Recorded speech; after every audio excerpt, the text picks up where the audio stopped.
அன்பானவர்களே, அன்பு வணக்கம்.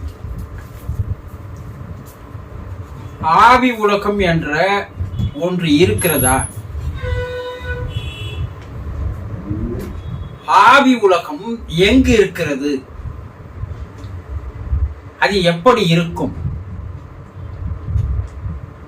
அங்கு வாழ்கின்ற ஆவிகளுடைய வாழ்க்கை முறைகள் எப்படி இருக்கின்றன? இதை பற்றியெல்லாம் இதுவரை உங்களுக்கு தெரியாதிருக்கலாம். இதை பற்றி விலாவரியாக தெரிந்து கொள்வது இப்போது வாழ்ந்து வருகின்ற மனிதர்களுக்கு மிக மிக முக்கியமாகும். ஏனென்றால் இறப்புக்கு பின்னால் நாம் அங்கேதான் போக போகிறோம் என்பதில் துளி அளவு சந்தேகமும் இல்லை. இங்கு எப்படி வாழ்ந்தால் அங்கு எப்படி நமக்கு நல்ல வாழ்க்கை கிடைக்கும் என்பதை தெரிந்து கொண்டு இப்போது வாழ்ந்து வருகின்ற வாழ்க்கையை மாற்றி அமைத்துக் கொண்டு சரியானது ஒரு வாழ்க்கையை வாழ்ந்தால் அங்கே நமக்கு நல்லது ஒரு வாழ்க்கை கிடைக்கும். அப்ப எப்படி வாழணும் என்பதை பற்றியெல்லாம் நீங்கள் தெரிந்து கொள்ள வேண்டும் அல்லவா? அதற்கு முதலில் இந்த சேனலை சப்ஸ்கிரைப் செய்து வைத்துக் கொள்ளுங்கள். தொடர்ந்து நாள்தோறும் வருகின்ற வீடியோவை பார்த்து வாருங்கள். பல்வேறு விஷயங்கள், ஆவி உலக அமானுஷ்யங்கள், ஆவி உலக ஆச்சரியங்கள், மனிதன் இறந்த பின் ஆவியாக மாறிய பின் அவனுடைய செயல்பாடுகள் எல்லாம் எப்படி இருக்கும் என்பதையெல்லாம் தெரிந்து கொள்வீர்கள். இன்று நாம் பார்க்க இருப்பது குருஜி, இறந்தவர்களில் சிலர் மட்டும் ஆவியாக அலைந்து கொண்டிருப்பதனுடைய காரணம் என்ன என்று ஒரு அன்பர் கேள்வி கேட்டிருக்கிறார். இறந்து போகிறவர்கள் எல்லோருமே சில காலம் வரைக்கும் ஆவியாக தான் அலைந்த வண்ணமாக தான் இருப்பார்கள். எல்லோருமே முதலில் தான் இறந்து போய்விட்டோம் என்பதையே நம்ப மாட்டார்கள். இறந்து போகிற எல்லோருமே தான் இறந்து போய்விட்டோம் என்பதை அவர்களே நம்ப மாட்டார்கள். நம்ம இறந்துட்டுமா என்ற சந்தேகம் அவர்களுக்குள் இருந்து கொண்டே இருக்கும். அவருடைய பூத உடல் வீட்டிலே படுக்க வைத்திருப்பார்கள். அந்த பூத உடலை சுற்றி அவருடைய குடும்பத்தார், உறவினர்கள், நண்பர்கள் எல்லாம் உட்கார்ந்து அழுது கொண்டிருப்பார்கள். இந்த ஆன்மாவானது, ஆவியானது அந்த பூத உடலை விட்டு 8 அடி உயரத்தில் மேலே நின்று கொண்டிருக்கும். அது கீழே இறங்கி வந்து அந்த குடும்பத்தாரிடம் இருக்கின்ற ஒவ்வொருவரிடம், ஏன் அழுகிறீர்கள்? அழுகாதீர்கள், நான் தூங்கிக் கொண்டிருக்கிறேன், நான் விழித்து விடுவேன், நான் இறக்கவில்லை, நான் மரணம் அடையவில்லை என்று ஒவ்வொரு இடமும் போய் அது அவர்கள் பக்கத்தில் நின்று சத்தமாக அது பேசுகிறது. ஆனா ஆவிகள் பேசுகின்ற அந்த குரலுடைய ஒலியை கேட்கின்ற அளவிற்கு மனிதர்களுக்கு அவர்களுடைய செவி திறன் மிக நுண்ணிய அளவில் இருப்பதில்லை. ஆவிகள் குரல் கேட்க முடியுமா? ஆவிகளை பார்க்க முடியுமா? ஆவிகளை பேச முடியுமா என்றால் இன்றைய விஞ்ஞானம் முடியும் என்று நிரூபித்திருக்கிறது. அதற்கு மனித உடலில் ஒரு விதமான சுரப்பி அதிகமானால் அவர்கள் கண்கால்களானது மிக தெளிவாக நுண்ணிய உருவங்களை பார்க்கின்ற ஆற்றலும் நுண்ணிய சத்தங்களை கேட்கின்ற ஆற்றலும் அவர்களுக்கு வருகிறது என்று கண்டுபிடித்திருக்கிறார்கள். அப்ப இந்த ஆன்மாவானது குடும்பத்தாரிடம் சொல்லி சொல்லி சொல்லி அலைந்த வண்ணமாக இருக்கும். பின்பு அந்த குடும்பத்தார் அந்த பூத உடலை எடுத்து சென்று மயான காட்டில் எரித்தோ புதைத்தோ விடும் வரை இது அலைந்த வண்ணமாக தான் இருக்கும். சரி, பூத உடல் எரித்து புதைத்த போது அதை பார்க்கின்ற அந்த ஆன்மா அப்போதுதான் நாம் இறந்து விட்டோம் என்ற எண்ணமே அதற்கு தெளிவாக தெரிகிறது. அது வரைக்கும் அந்த 24 மணி நேரம் அது அலைந்து கொண்டுதான் இருக்கும். இது ஒண்ணு. இந்த பூத உடல் எரிக்கப்பட்ட புதைக்கப்பட்ட பிற்பாடு அந்த ஆன்மா மறுபடியும் வீட்டு நோய்க்கு வரும். தான் வாழ்ந்த வீடு அல்லவா, பல ஆண்டுகள் அங்க இருந்துட்டோம். குடும்பத்தாரோடு பாசப்பிணைப்போடு அன்போடு நேசத்தோடு வாழ்ந்துட்டோம். அவர்கள் எல்லாம் விட்டு மேலுலகம் செல்ல அந்த ஆன்மாவுக்கு மனம் வராது. அதனால் ஒரு குறிப்பிட்ட நாட்கள் வரைக்கும் அந்த வீட்டிலேயே அது அலைந்த வண்ணமாக திரிந்த வண்ணமாக இருந்து கொண்டிருக்கும். ஏன்னா அளவுக்கு அதிகமான அன்பு, அளவுக்கு அதிகமான பாசம், அது அளவுக்கு அதிகமான நேசம் குடும்பத்தார் மீது வைத்து விட்டது, குடும்பத்தாரம் அவரோடு வைத்து விட்டது. இந்த பாச பிணைப்பு என்பது உடனடியாக பிரிவு ஏற்படாது.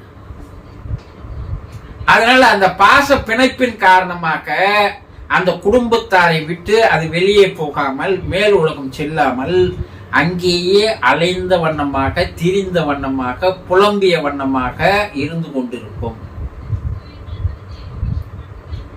ஒரு குறிப்பிட்ட காலத்திற்கு அப்பால் அந்த ஆன்மாவுக்கே மனப்பக்குவமானது ஏற்படும் போதுதான் நம்ம இறந்துதான் போகணும். இவங்களோட இந்த ஆன்ம உருவத்தோடு ஆவி உருவத்தோடு எத்தனை காலம் இருக்க முடியாது. நாம் அடுத்து மேல் உலகம் போகணும் என்பது அதற்கே எண்ணமானது தெளிவானது ஏற்பட்ட பிற்பாடுதான் அது ஆவி உலகத்திற்கு செல்லும்.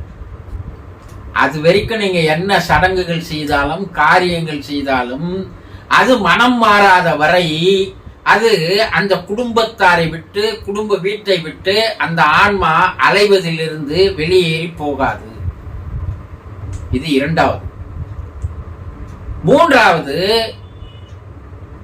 கால மரணம் அகால மரணம் ரெண்டு இருக்கும். அந்த ஆயுள் முடிகிற வரைக்கும் இருந்து இறந்து போவது இயற்கை மரணம். அந்த இயற்கை மரணம் அடைந்த அந்த ஆன்மாக்களுக்கு இந்த ரெண்டு நிலைகளிலும் கூறிய நிலைகளில் அது அலைந்து திரிந்த வண்ணமாக இருந்து கொண்டு குறிப்பிட்ட காலத்துக்கு அப்பால் போயிடும். அகால மரணம் ஏற்படுது பாருங்க, அவர்கள் வெளியே போக மாட்டார்கள். அவர்களால் அதை தாங்கிக் கொள்ள முடியாது. அவர்கள் அந்த குறிப்பிட்ட இடங்களிலேயே அந்த ஆயுள் முடிகிற வரைக்கும் அவர்கள் அலைந்த வண்ணமாக திரிந்த வண்ணமாக புலம்பிய வண்ணமாக இருந்து கொண்டுதான் இருப்பார்கள். தற்கொலை பண்ணிக்கிறாங்க. திடீர்னு ஏதோ ஒரு முடிவு, ஒரு மன துணிவு, ஒரு மன தைரியம், ஒரு நிமிடம் வந்து தற்கொலை பண்ணிட்டாங்க. இந்த ஆன்மா அந்த உடலை விட்டு வெளியேறி அடுத்த நிமிடம் என்ன நினைக்குதான், ஐயோ நம்ம தவறான முடிவு எடுத்து விட்டோமே, ஏன் நாம் தற்கொலை செய்து கொண்டோம், நம்ம குடும்பத்தாரை அதை தாங்குவாங்களா, நம் பிரிவை அவர்களால் ஏற்றுக்கொள்ள முடியுமா, நாம் செய்ய வேண்டிய செயல்கள் எல்லாம் எவ்வளவு இருக்கு, இதெல்லாம் விட்டுட்டு ஏதோ ஒரு முடிவு எடுத்துட்டுமே, தவறு செய்துட்டுமே என்று தன் தவறை உணர்ந்து அந்த ஆன்மா ஆவியானது அந்த வீட்டிலேயே ஒரு துக்ககரமான வேதனையோடு கலக்கத்தோடு அங்கேயேதான் அலைந்த வண்ணமாக இருக்கும். அது அந்த வீட்டை விட்டு வெளியே போகாது. எந்த அறையில நடந்ததோ அந்த அறையில தான் அந்த ஆன்மா இருந்து கொண்டிருக்கும், ஆவி இருந்து கொண்டிருக்கும். அது பல்வேறு வேதனைகளை அனுபவிக்கும்.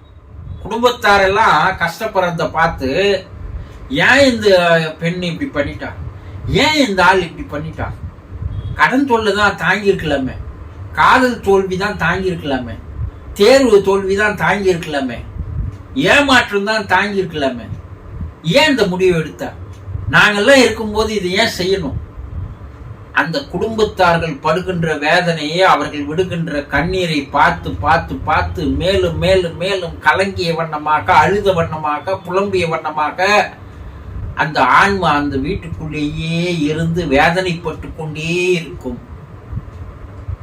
அது சாதாரண வேதனையா இருக்காது. அததான் நரக வேதனை என்று சொல்லுவார்கள். ஒரு நிமிட முடிவு அந்த ஆன்மா ஆவியானது பல ஆண்டுகள் அந்த இடத்திலேயே தண்டனை அனுபவிக்கிறது. அங்கேயே விபத்தில் அடிப்பட்டவர்கள் அந்த விபத்து நடந்த இடங்களிலேயே இருப்பார்கள். அவர்களும் 1000 கனவுகள், ஆசைகள், எதிர்பார்ப்புகள் இருந்தது இல்லையா? வீட்டுல இருந்து அலுவலகம் போயின்னு இருக்கிறோம். அலுவலகத்துக்கு போற வழியிலேயே அலுவலகத்துல என்ன செய்யணும், நாளைக்கு என்ன செய்யணும், அடுத்து நம்ம குடும்பத்துக்கு என்ன செய்யணும், தன் மகனை படிக்க வைக்கணும், கல்யாணம் பண்ணணும், தன் மகளுக்கு கல்யாணம் பண்ணணும், வீடு கட்டி முடிக்கணும். எவ்வளவு கனவுகள், மனிதர்களுக்கு ஆசைகள் இருக்குது இல்லையா? எதிர்பார்ப்புகள். இதெல்லாம் நிறைவேறாத ஒரு நிமிடத்தில் விபத்தில் இருக்கும் போது அந்த ஆன்மா வெளியே வந்து விட்டு அந்த உடலை பார்த்து, ஐயோ நான் இதையெல்லாம் நிறைவேற்றாமலேயே நான் உயிர் போய்விட்டதே, என் குடும்பத்தார் நிலை என்ன, அவர்கள் எப்படி வாழ்வார்கள்? இப்படி கலங்கிய வண்ணமாக, புலம்பிய வண்ணமாக அந்த இடத்திலேயே அது அலைந்து அலைந்து திரிந்த வண்ணமாக இருக்கும். இது அந்த உருவத்திற்கு, அந்த ஆன்மாவுக்கு, ஆவிக்கு தான் கிராமங்கள்ல பேய், பிசாசி என்று கூறுவார்கள். கோஸ்ட் என்று ஆங்கிலத்தில் கூறுறாங்க இல்லையா? அதுதான் விபத்தில் மரணம் அடைந்து போகிறவர்கள். ஆக இறந்து போகிறவர்கள் இயற்கையா இருந்தாலும் சில நாட்கள் அலையதான் செய்வார்கள். தற்கொலை விபத்தில் அகால மரணமடைந்த துர்மடைந்த ஆன்மாக்கள் பல ஆண்டுகள் அந்த இடத்திலேயே அலைந்து திரிந்த வண்ணமாக தான் இருக்கும். இது சரியாக தெரிந்து கொள்ளுங்கள். புரிந்து கொண்டீர்களா? சந்தோஷம்.